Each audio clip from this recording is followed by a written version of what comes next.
are you doing a week on from the stresses of the election?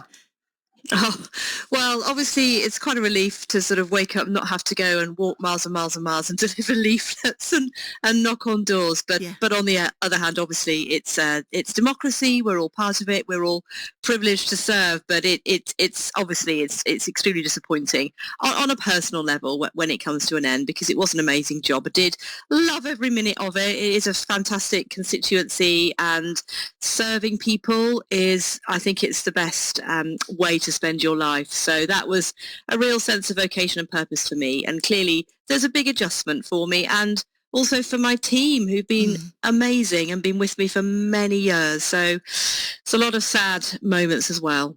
Sure. Difficult really, because of course losing by such a tight margin as well. Yeah, and actually you're totally right, and this is what I said to people on the doorstep over and over again: your vote really matters. It's very close, and actually people, I don't think, quite appreciated that, because I think you're right to say, obviously we'd had Conservative MPs for a number of years across the whole county, and people, I think, just probably just assumed it would continue that way. So when I said, look, your vote really does count, I was right. It turned out I was actually right about that. So there you go. So people do need to go out and vote. It's very important. In terms of where we are now, a handover with the new MP, Chris Bloor, does that actually happen? Is there a period where you kind of all work together in that transition? Well, very, very much so. In terms of, there are quite a lot of people that we were midway through helping. They had cases with my team. We were midway with dealing with things. And I think it's very, very important that we provide as much continuity as possible within the rules of data protection and so on, which we will follow. And I said this on election night, and obviously huge congratulations to Chris, and he will be setting up his new office. And I know from experience that takes a little while, but if people are listening to this and thinking that they were in the middle of having something dealt with, we are doing our absolute best to make sure that we hand all that over so his team can pick it up. We obviously can't deal with things anymore. We're not I'm not the Member of Parliament, but people are in the middle of various issues, and we want to make sure that they get those resolved, and so we will hand them on to Chris as soon as possible. Yeah, it's interesting for anyone, because, we all have this wonderful opportunity to vote in the free world here, but equally we're not necessarily privy to the minutiae of that and how the workings of it. So this is an interesting conversation.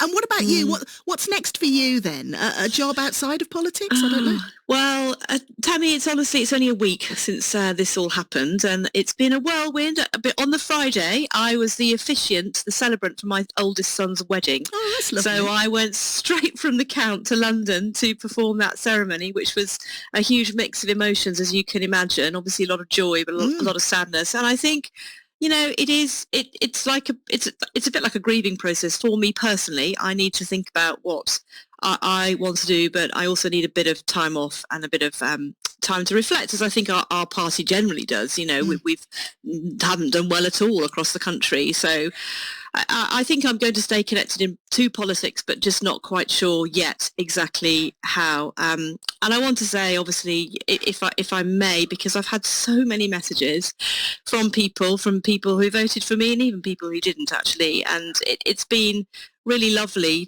and I do want to thank everybody who's taken the time to message me. It really has meant a lot. I mean, I have had some very, very sad moments, as you can imagine, but people have reached out and said that they appreciated what I did and how I served the area, and that actually really does mean a lot, and I know that can never be taken away. So let's see what the future holds. There's a bit of a road, I think, for me to walk.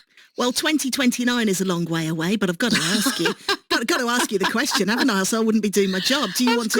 Of course. Do you going to stand again? Well, look, I at the moment my heart is telling me just to stay involved, but I believe that God has a plan for me, and I don't quite know what that plan is right now. I'm going to be taking counsel. Look, I love the job. It was the best job I've ever done.